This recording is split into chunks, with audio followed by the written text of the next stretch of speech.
저는 오늘 봉독교를 말씀 가지고요 17장 이 어간을 가지고 인생의 골리앗을 만났을 때라는 제목으로 여러분과 좀 말씀을 나누겠습니다. 오늘 본문은 여러분들 너무나 잘 아시는 본문이죠. 교사를 하신 분들은 이미 아이들에게도 가르치셨을 본문이고, 우리가 주일학교 시절부터 익히 들어왔던 다윗과 골리앗의 그 멋진 싸움이 일어나기 직전의 상황을 담고 있습니다.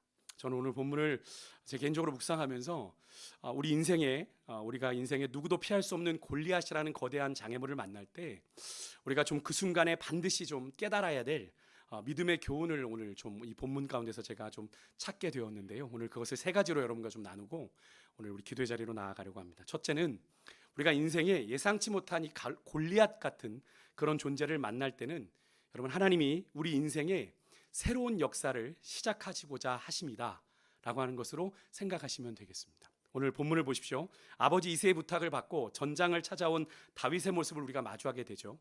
아버지가 가서 형들에게 볶음국씩 주고 또 천부장에게 치즈를 10덩이 주고, 그래서 형님들이 무사한지 그것을 좀 보고 와라 라고 하는 부탁으로 나선 건 아닙니까? 지금 현재 이스라엘은 블레셋의 장수 골리앗의 등장으로 잔뜩 기가 죽어 있는 상황입니다. 두려움에 사로잡혔고 전세는 단번에 블레셋 쪽으로 기울어서 지금 40일간 그렇게 계속적으로 누구 하나 옴짝하지 못하고 그 골리앗의 도발과 조롱 앞에 있는 그런 교착 상태로 있었습니다. 매일 아침 하나님과 이스라엘을 향한 이 골리앗의 조롱을 마주하지만 이스라엘 그 많은 백성들 중에 누구 하나 당당하게 나서지 못하는 그런 참담한 상황에서 하나님께서 이 다윗이라고 하는 소년 다윗이라는 인물을 전면에 등장시키고 계신 거예요. 여러분, 이것이 우연일까요? 당연히 아니겠죠. 우연이 아닙니다. 우리가 지난주 수요일에도 살펴본 것처럼 아말렉과의 전쟁을 끝으로 이스라엘의 왕권은 어디로 갔습니까? 사울에게서 떠났죠. 사울은 폐위가 되어버렸습니다. 더 이상 사울은 이스라엘의 왕이 아닙니다. 표면적으로는 우리가 성경에서는 이스라엘의 왕의 자리를 지키고 있지만 제가 뭐라고 말씀드렸죠? 껍데기라고 말씀드렸습니다. 그냥 껍데기만 남아있는 이스라엘의 왕인 상태였습니다. 그런 가운데 우리가 함께 살펴보진 않았지만 우리가 본문 앞장, 이 17장 앞장에 보면 우리가 지난 수요일에 살펴봤던 15장 끝부분과 27장 사이에 16장에서 하나님이 사무엘을 이새의 집에 보내 다윗에게 기름을 부으시는 장면이 나옵니다.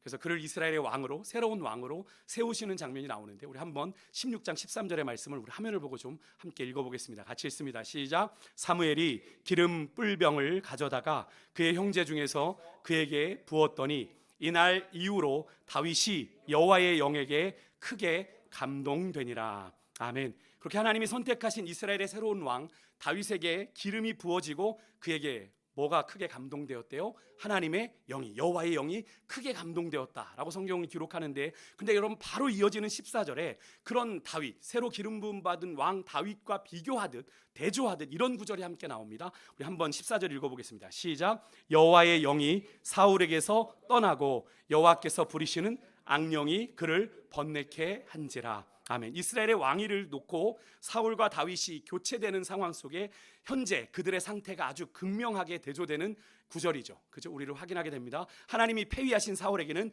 여호와의 영이 떠나고 오히려 악령이 그에게 임해서 그를 번뇌케 하는 장면이 아주 도드라지게 보여지고, 바로 그 앞에 새롭게 왕으로 기름 부음 받은 다윗에게는 사울에게 떠난 그 여호와의 영이 충만하게 임하여 그를 크게 감동하는 장면이 우리의 눈에 보여지게 되는 겁니다. 그런데 성경은요, 다윗을 이렇게 다시 소개해요.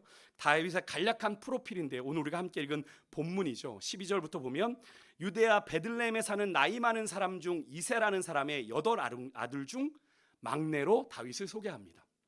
아직은 그가 사울에게로 왕래하며 아버지의 양을 치고 있었다라고 성경은 소개하는데, 이 말은 아직 다윗이 앞에 3명의 형들처럼 전장에 나가 전쟁을 치를 만큼 아직 잘하지 않은 상태였다라고 하는 것을 우리에게 일러주기도 하고, 한편으론 다윗이 기름 부음을 받았지만 아직 다윗의 때가 이르지 않은 것처럼 우리가 생각을 할 수 있는 그런 장면인데요. 그렇게 다윗은 하나님의 뜻 가운데 이스라엘의 새로운 왕으로 기름 부음을 받았지만 그의 일상은 크게 다르지 않았습니다. 하나님의 때가 되자 그가 아직 충분히 잘하지 않았음에도 불구하고 하나님이 주도하시는 역사의 무대에 오르게 되는 것이 오늘 우리가 살펴보게 되는 이야기의 줄거리인데요. 여러분, 누구도 이 골리앗이 40일을 조석으로 나와 이스라엘을 도발하고 조롱했음에도 불구하고 이스라엘의 그 많은 군사들 중에 누구도 선뜻 나서지 못한 전장에서 다윗은 큰형 엘리압의 강력한 만류에도 불구하고 거룩한 의분을 참지 못하죠. 그 골리앗의 조롱이 하나님의 군대를 향한 그 조롱을 참지 못합니다. 모두가 두려움에 사로잡혀서 싸움은커녕 도망칠 기회만 엿보고 있을 때 다윗은 오히려 그의 안에 거룩한 분노가 일어서 앞장서게 되는 것을 우리가 보게 되는데, 여러분, 골리앗이 다윗을 제외한 모든 이스라엘 백성들에게는, 심지어 다른 사람 머리 위에 얼굴이 있다고 했던 사울 왕에게도 쉽게 도전하기 어려운 난공불락의 요새처럼 보였습니다. 다윗을 제외하고는요. 근데 하나님의 영으로 충만한 다윗에게는 그 골리앗이 어떻게 보였냐면요, 할례받지 못한 이방인에 불과했고요, 그가 양을 칠 때 만났던 사자와 곰 같은 짐승에 불과한 존재다라고 하는 것을 우리가 다윗의 고백 속에서 우리가 확인하게 되는데, 여러분, 다윗은요 절대로 그렇게 전쟁에 참여할 의도로 전장에 간 것이 아닌데, 아버지의 심부름으로 우연처럼 형들의 안부를 묻기에 찾아가게 된 그 전쟁터에서 하나님의 기름 부음을 받은 사람으로 누구도 선뜻 나서지 못하는 골리앗을 향해 다윗이 보이는 이 당당하고 의연한 믿음의 자세가, 여러분, 우연일까요? 아닌 거죠. 절대로 우연이 아닌 거죠. 하나님께서 이미 패위한 사울이 아닌 새롭게 당신이 기름을 부으신 다윗을 통해 새로운 이스라엘의 역사를 열어가시기 위해 만든 믿음의 현장입니다. 지금 블레셋과의 전쟁은요, 다윗은 여호와의 영이 크게 감동한 사람답게 온전한 하나님이 원하시는 그런 믿음의 반응을 보이고 있는 건데요. 여러분, 그렇습니다.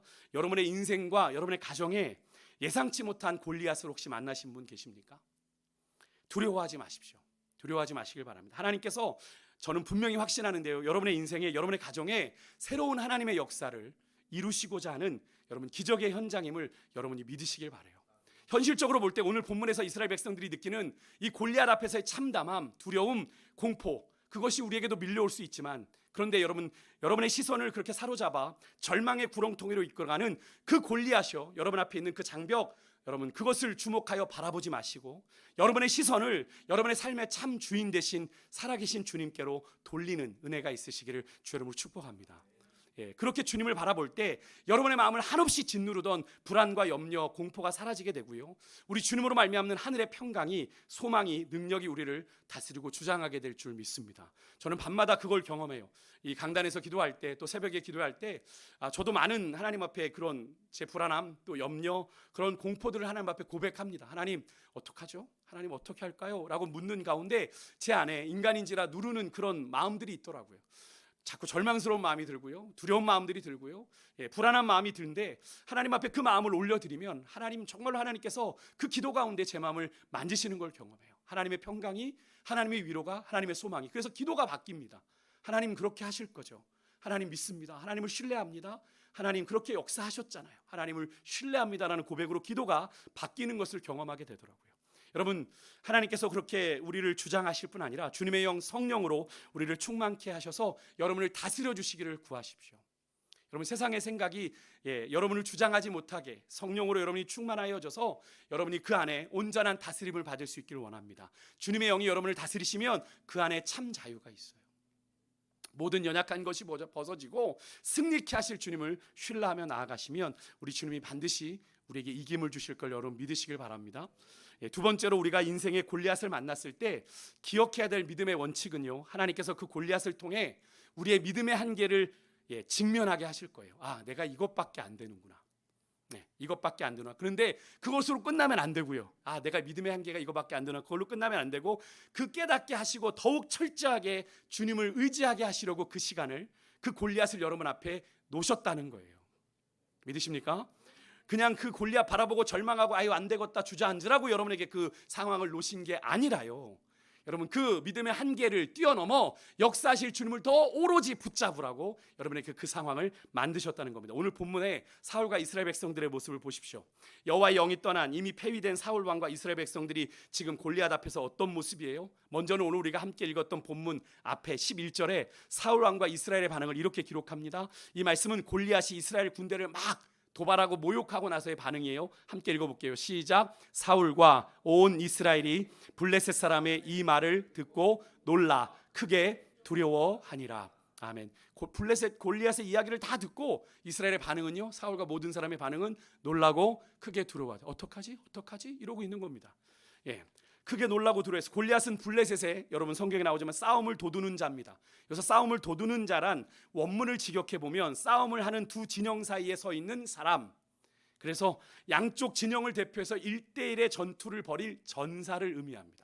그러니까 예전에 우리 뭐 삼국지나 이런 거 보면 뭐 관우랑 뭐 이렇게 여포가 이렇게 합장을 뜨는 그런 장면을 우리가 한번 떠올려 보면 되지 않을까 하는 그런 생각이 드는데, 그렇게 블레셋을 대표하는 자로 골리앗은 나와서 이스라엘을 조롱하고 도발합니다. 사실 골리앗이 가진 체구가 여기 나오는 성경을 풀어보면 3m에 육박하는 290에 육박하는 그런 몸에서 나오는 그 위압감도 대단한데 그의 입담 또한 아주 거침이 없었습니다.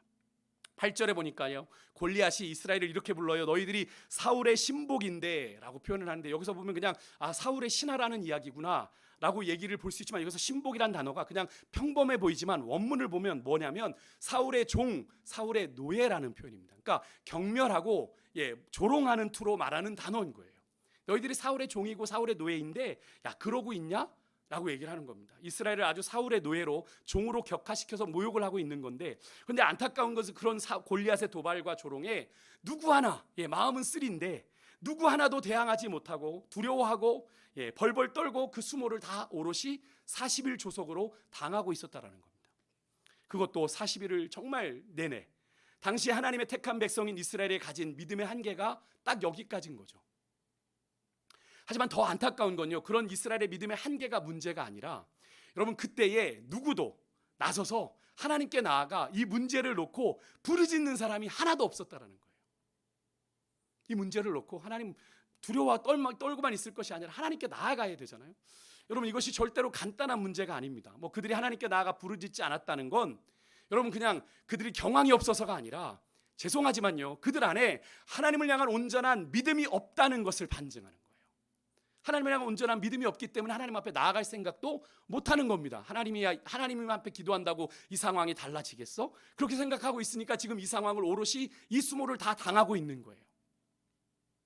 물론 여러분 너무 두렵거나 공포가 엄습하면 옴짝달싹할 수 없는 것도 있죠. 근데 여러분 40일 조석이잖아요. 40일이라면 좀 어느 정도 정신 좀 차리고 이 상황을 어떻게 타개하지, 누구 하나가 좀 나서서 우리 정신 바짝 차리고 주님 앞에 가서 기도하자, 무릎 꿇자라고 해야 될 건데 누구도 그러지 않습니다. 여러분 우리 안에 내가 생각지도 못한 불안, 공포, 두려움이 엄습해서 여러분의 믿음을 마비시키려 할 때가 여러분 우리가 하나님의 도우심을 진짜 바라고 나아가야 할 때라는 것을 여러분 기억하시길 바라요. 여러분 이스라엘 안에 하나님을 향한 온전한 믿음이 없었기 때문에 그들 중 누구도요 하나님의 도움을 구하지 않고 40일 동안 오롯이 그 수모를 다 당한 겁니다. 여러분 믿음의 한계가 문제가 아니라 그 믿음의 한계점에서 하나님으로 그들의 시선을 옮겼어야 되는데 그 믿음의 한계에 그들은 머물러서 아무것도 하지 못했어요. 그게 이스라엘 백성들의 한계입니다. 믿음의 한계보다 더 아픈 한계예요. 하지만 여러분 그런 사울과 이스라엘 백성들과 다르게 다윗의 모습을 한번 보십시오. 다윗은 아직 전쟁에 참여한 그의 3명의 형들에 비해서 턱없이 어린 막내, 아까도 서두에 말씀드렸죠. 전장에 전혀 어울리지 않는 어린 소년이었습니다. 거기다가 사울이 17장 33절에도 말하지만 너는 소년이고 골리앗은 어려서부터 용사다라고 하는 것이 팩트죠. 팩트입니다. 누구도 부인할 수 없는 팩트예요. 다윗이 가진 골리앗 앞에서 현실적인 한계이고 여러분과 제가 지금 직면하고 있는 우리 인생의 골리앗 앞에서의 우리가 가진 현실적 한계이기도 합니다. 이것은. 그런데 그런 현실적이고 누구도 부정할 수 없는 분명한 한계 속에서 다윗이 무엇을 고백하는지 한번 보십시오. 36절, 37절 화면 보고 함께 읽겠습니다. 같이 읽습니다. 시작. 주의 종이 사자와 곰도 쳤은즉 살아계시는 하나님의 군대를 모욕한 이 할례받지 않은 블레셋 사람이리까 그가 그 짐승의 하나와 같이 되리이다. 또 다윗이 이르되 여호와께서 나를 사자의 발톱과 곰의 발톱에서 건져내셨은즉 나를 이 블레셋 사람의 손에서도 건져내시리이다. 사울이 다윗에게 이르되 가라, 여호와께서 너와 함께 계시기를 원하노라. 아멘. 여러분 다윗이 가진 한계도 사울과 이스라엘 백성들이 가진 현실적 한계와 크게 다르지 않았습니다. 하나님의 영이 감동되었다고 하지만 똑같은 한계를 가지고, 아니 오히려 다윗이 더 불리하다면 할 수 있는, 불리하다고 할 수 있는 상황이죠. 하지만 다윗은 그런 믿음의 한계에 머물러 있지 않았고 그럴수록 더욱 하나님을 의지하는 믿음의 고백을 오늘 여기서 하고 있죠. 특별히 그의 평범한 일상 속에서 경험한 살아계신 하나님을 향한 믿음의 고백으로 이 믿음의 한계 상황을 돌파하고 있다는 거예요. 여러분, 그렇습니다. 누구나 믿음의 한계는 있어요. 여러분과 제가 아무리 믿음이 좋아도 우리의 믿음의 한계는 다 있습니다. 각자의 믿음의 수준만큼 믿음의 한계도 다 다르겠죠. 그래서 그 믿음의 한계는 누구나 신앙생활을 하면서 한 번쯤 다 겪게 됩니다. 한 번쯤이요, 자주 겪게 되죠. 내가 이 믿음이 이거밖에 안 되는구나 라고 하는 그런 믿음의 한계를 겪게 되는데요. 여러분, 그 믿음의 한계를 경험할 때 우리가 기억해야 될 것은요, 그 한계가 끝이 아니라는 거예요. 그 한계가 끝이 아니라 그 순간이, 그때가 내가 하나님을 더욱 철저하게 붙잡고 의지해야 할 때라는 사실을 여러분 기억하시길 바라요. 오늘 본문의 다윗처럼 말입니다. 다윗 또한 사울과 온 이스라엘이 겪은 현실적인 믿음의 한계의 예외가 아니었지만, 다른 것이 있었다면, 사울과 이스라엘과 다윗이 다른 게 있었다면 그 한계점에서 사울과 이스라엘은 자기들만 바라보고 그냥 주구장창 40일 동안 그렇게 그들의 불안과 두려움에 파묻혀 침륜되어 있었는데, 다윗은 어떻게 했습니까? 그의 시선을 주님께로 돌렸죠. 그리고 철저하게 그 주님만을 신뢰하고 의지했다는 사실입니다. 여러분, 여러분의 인생에서 골리앗 만나셨습니까? 예기치 못한 상황을 만나셨어요. 여러분, 골리앗으로 인해 여러분의 믿음의 한계가 더 도드라져 보이고 여러분 더 이상 어떻게 해야 될지 막막하십니까? 이제는 정말 더욱 주님을 신뢰하며 의지할 때예요. 그것으로 끝나는 게 아니라, 이것밖에 안 되는구나라고 자포자기할 게 아니라, 내가 더욱 주님 붙잡겠습니다. 여러분의 믿음의 한계를 그것을 통해 확장시키고 여러분의 믿음을 더욱더 한 걸음 성장시키고 성숙시킬 기회로 삼으셨으면 좋겠어요. 그러다 보면 어느덧 여러분 난공불락의 요새처럼 보이던 그 골리앗이요, 더 이상 난공불락의 장애물이 아니라 여러분의 믿음을 성장하게 하는 소중한 영적인 디딤돌이 되었음을 분명히 깨닫게 될 겁니다. 다윗은 이 골리앗과의 전쟁을 통해 그의 믿음이 쑥 성장해서 이스라엘을 다스릴 만한 왕으로 그 위용을 갖추게 되는 것을 우리가 보게 되지 않습니까? 그럼 마지막으로 우리가 오늘 본문을 통해 깨닫게 되는 것은, 평범한 일상에서 하나님을 경험하는 이 훈련이 결정적인 순간 여러분 우리에게 믿음의 능력으로 나타난다는 거예요. 여러분, 우리가 믿음으로 상황을 반응하기를 원하는데 여러분 그 믿음이 그냥 짠하고 나타납니까? 위기 상황을 만나면 그 믿음이 확 생겨서 막 그렇게 반응합니까? 여러분, 그렇지 않아요. 우린 그런 존재가 아니에요. 그래서 우리는 평범한 우리의 일상에서 하나님을 경험하기 위해 행하는 모든 믿음의 훈련들이요, 우리가 올해 특별히 말씀과 기도로 승부하는, 특별히 말씀을 읽고 듣고 묵상하고 기도의 자리로 나아가 하나님과 관계하는 시간들을 여러분 결코 의미 없는 반복적인 여러분 종교 행위로 치부하면서 여러분 그것을 소홀히 여기지 마십시오. 마지못해 하시지 말라는 거예요. 여러분, 그 시간을 선용하십시오. 그 훈련의 시간을 통해 내가 살아계신 하나님을 만나고 경험하는 훈련이 그 자리에서 되어지는 거예요. 그래서 여러분의 인생의 결정적인 순간, 결정적인 위기의 순간, 여러분의 영혼을 살리는 확실하고 단단한 믿음의 역사가 그 경험과 그 훈련을 통해서 나타나게 되는 겁니다. 그래서 우리가 이렇게 정기적으로 예배 자리 나와 예배하는 시간도요, 또 하나님의 말씀과 기도의 자리에 나아가는 것들도요, 그냥 평범한 종교 행위처럼 보이죠. 그냥 뭐 굳이 이래야 돼 라고 얘기하지만 여러분, 우리 영적인 삶에 아주 중요한 믿음의 자양분이 되는 시간들이에요. 이 시간들이 조금 전에도 살펴봤지만 다윗의 고백을 보십시오. 다윗은 그냥 그의 평범한 일상을 그의 평범한 일상으로 보지 않았고요, 믿음의 눈을 열어 그 일상 속에 함께 하셨던 하나님의 구원의 역사를 여러분 믿음으로 고백하고 있는 것을 우리가 볼 수 있죠. 조금 전에 살펴본 구절 앞인데요, 사무엘상 17장 34절에 36절에 보면 사울이 분명히 긋고 있는 다윗과 골리앗의 현실적인 차이에 대한 다윗의 반응을 봅니다. 우리 한번 같이 화면을 보고 다시 한번 읽어볼게요. 시작. 다윗이 사울에게 말하되 주의 종이 아버지의 양을 지킬 때에 사자나 곰이 와서 양떼에게 새끼를 물어가면 내가 따라가서 그것을 치고 그 입에서 새끼를 건져내었고, 그것이 일어나 나를 해하고자 하면 내가 그 수염을 잡고 그것을 쳐 죽였나이다. 주의 종이 사자와 곰도 쳤은즉 살아계신 하나님의 군대를 모욕한 이 할례 받지 않은 블레셋 사람이리까 그가 그 짐승의 하나와 같이 되리이다. 아멘. 여러분, 다윗의 이 고백은요, 그냥 평범한 자신의 일상에 대한 고백이에요. 주의 종이 아버지의 양을 지킬 때에, 그의 일상이지 않습니까? 일상이에요. 전장에 있을 때가 아닙니다.